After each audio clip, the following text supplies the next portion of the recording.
Alors, on se retrouve pour la dernière partie de la leçon sur les probabilités. On va aborder le grand 2, événement particulier, où on va mettre en place des mots de vocabulaire ici pour ce chapitre. Et dans la partie grand 3, on va voir ce qu'on appelle une expérience à deux épreuves. Alors, définition 12. Lorsque deux événements ne peuvent se réaliser en même temps, on dit que ces deux événements sont incompatibles. Premier mot de vocabulaire de cette partie qu'il faut retenir, c'est le mot événement incompatible. Alors, des événements incompatibles, on vient de le lire dans la définition, ça ne peut pas se réaliser en même temps. Se réaliser en même temps, c'est-à-dire que ça ne peut pas se passer. Quand vous jouez au dé, vous pouvez parier par exemple sur obtenir 5 ou obtenir 6.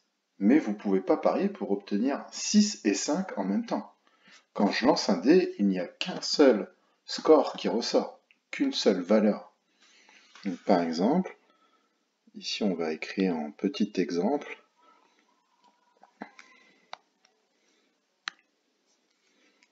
obtenir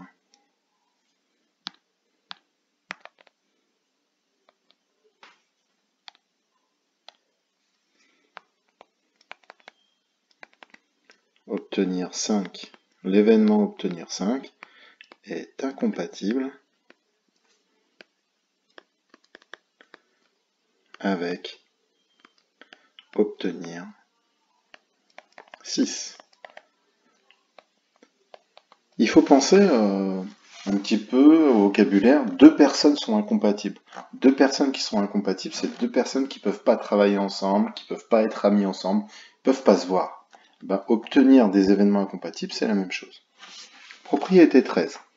Si deux événements A et B sont incompatibles, alors pour calculer la probabilité de A ou B, c'est égal à P de A plus P de B. Imaginons, on a envie de calculer la probabilité d'obtenir 5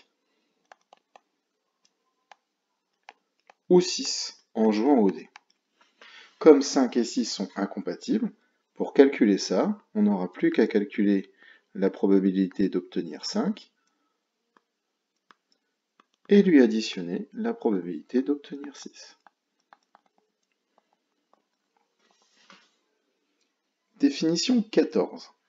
L'événement contraire de A est l'événement qui est réalisé quand A ne l'est pas. Deuxième mot de vocabulaire de la feuille, événement contraire.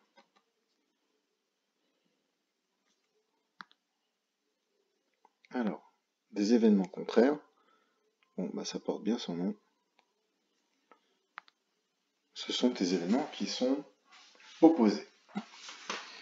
Alors, il y a une notation un peu spéciale. Si vous notez A, l'événement, par exemple, quand je joue au dé, obtenir 5.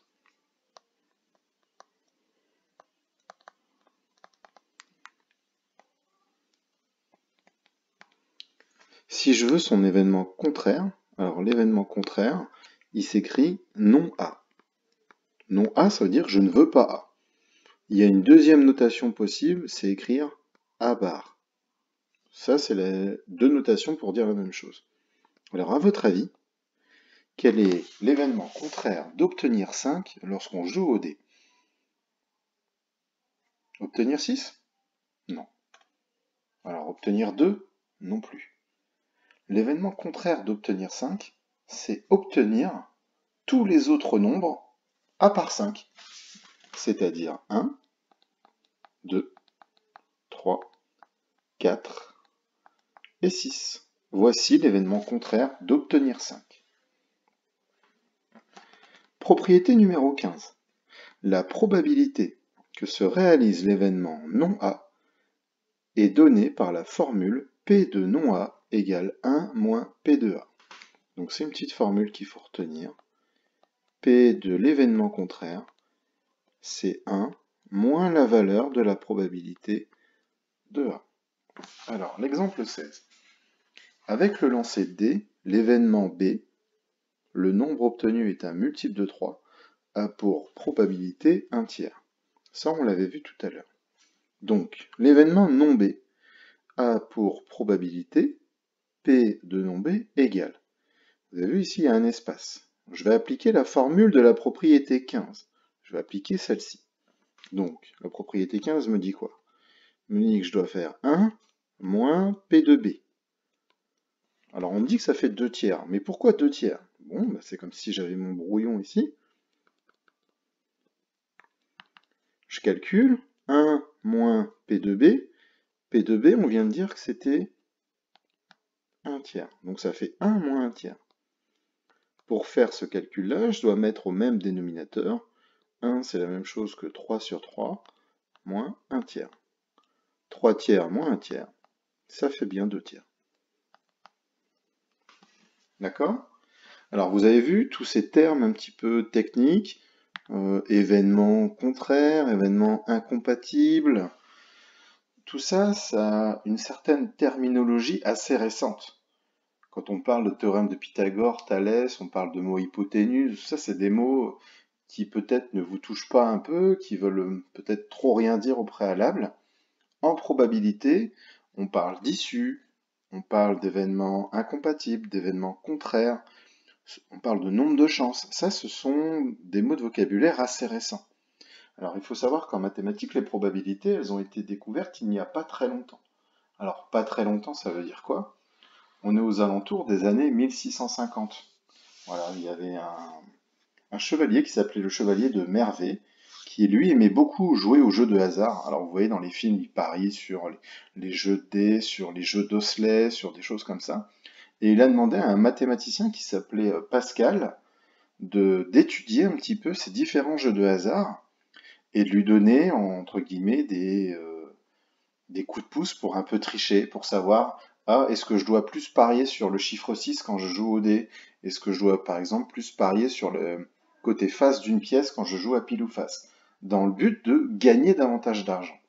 Et à partir de cette demande-là, le mathématicien Pascal s'est mis à étudier les probabilités et à donner différentes règles qu'on utilisera peut-être dans les exercices. Alors maintenant, on arrive à la partie grand 3. Expérience à 2 épreuves. Alors, une expérience en probabilité, c'est simplement le fait de réaliser quelque chose. C'est ça qu'on appelle une expérience. 2 épreuves, ça veut dire qu'on va le faire 2 fois. D'accord? Alors, propriété 17, et c'est la dernière propriété de la leçon. Avec un arbre, la probabilité d'une issue est égale au produit des probabilités trouvées sur le parcours menant à cette issue. Donc déjà, il va falloir que j'utilise un arbre. Ensuite, la probabilité d'une issue. Une issue, on a dit que c'était la sortie de l'arbre, est égale au produit, alors le produit c'est que je vais devoir faire des multiplications, des probabilités trouvées sur mon parcours. Pour mieux comprendre, regardons l'exemple 18. Alors, on joue 2 fois d'affilée à pile ou face. Il y a donc 2 issues pour chaque tirage. Bon, je joue 2 fois. Je vais d'abord noter la première fois. Première fois, tac. Deuxième fois.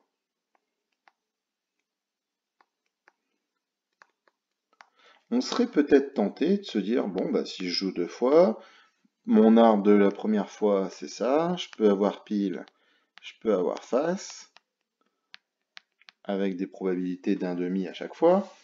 Et puis, si je joue une deuxième fois, bah, j'ai un autre arbre, pile, face, une chance sur 2 à chaque fois. Bon, bah, si on pense comme ça, on est un petit peu à côté de la plaque. L'idée, ça serait de faire un seul arbre pour mon expérience.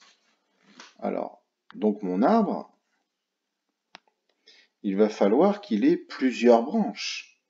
Et des branches qui représentent un petit peu ces différentes expériences que j'ai pu faire ici. Ah, ça ne fonctionne plus. Alors, première branche. Je pars d'ici. On a dit pile et face. Ensuite,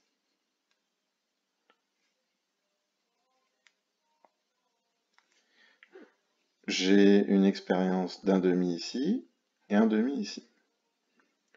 Pour ma deuxième fois, je peux avoir pile au premier tour, mais pour mon deuxième tour, j'ai encore la possibilité d'avoir pile ou d'avoir face, avec toujours une chance sur 2 sur chaque branche. Mais imaginons que pour la première fois, j'avais eu face. J'ai toujours 2 chances d'obtenir à nouveau pile, à nouveau face. Alors pourquoi mon stylet ne fonctionne plus?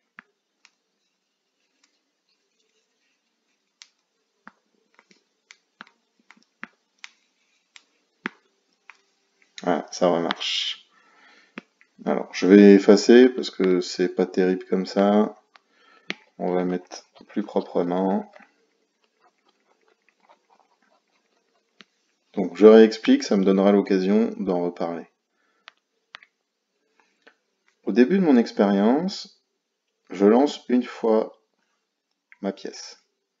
Quand je lance ma pièce, je peux avoir pile, je peux avoir face. Ça, on l'a vu, on a une chance sur 2 à chaque fois. Mais, lors de mon deuxième lancer, j'ai peut-être eu pile au premier coup. Donc ça veut dire qu'en partant de pile, j'ai 2 possibilités aussi. Pile ou face pour mon deuxième lancer. Ce qui veut dire que si je regarde un petit peu les issues de mon arbre,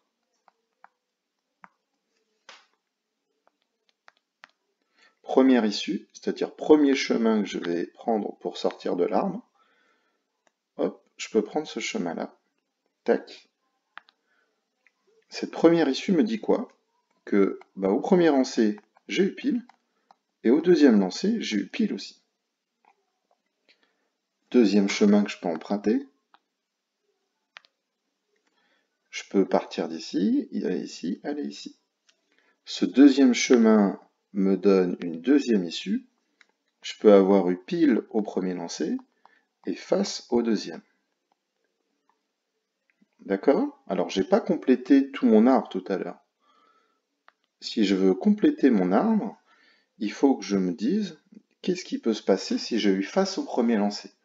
En ayant eu face au premier lancer, je peux obtenir pile au deuxième ou face au deuxième. Avec toujours comme probabilité d'avoir une chance sur 2 ici. Donc si je regarde un petit peu quelles sont les sorties possibles, les issues possibles que je peux avoir ici, si je regarde ce trajet-là, hop, j'obtiens comme issue possible, j'ai eu face au premier lancer, j'ai eu pile au deuxième. Et si je regarde le dernier trajet, j'obtiens comme issue possible face au premier, face au deuxième.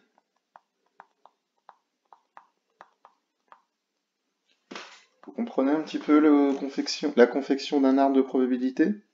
Bon. Alors, maintenant, on arrive à la partie calculatoire. J'ai envie de calculer quelle est ma probabilité d'avoir pile et face, par exemple. Et bien, c'est là que la propriété 17 intervient.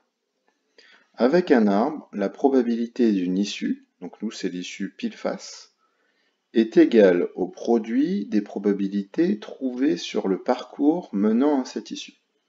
Alors, le parcours pile-face, c'est notre parcours vert de tout à l'heure. Quelles sont les probabilités rencontrées pour aller jusqu'au pile-face? J'ai rencontré un demi sur cette branche-là. Donc du coup, j'écris un demi. On me dit ensuite de faire le produit. Le produit, c'est une multiplication. Donc, je suis sur mon trajet, je suis ici. Maintenant, j'ai besoin d'aller sur ce trajet-là. Sur ce trajet-là, je croise encore un demi. Ça veut dire que je vais noter ici un demi une nouvelle fois. La probabilité du trajet pile-face, c'est 1 demi fois 1 demi.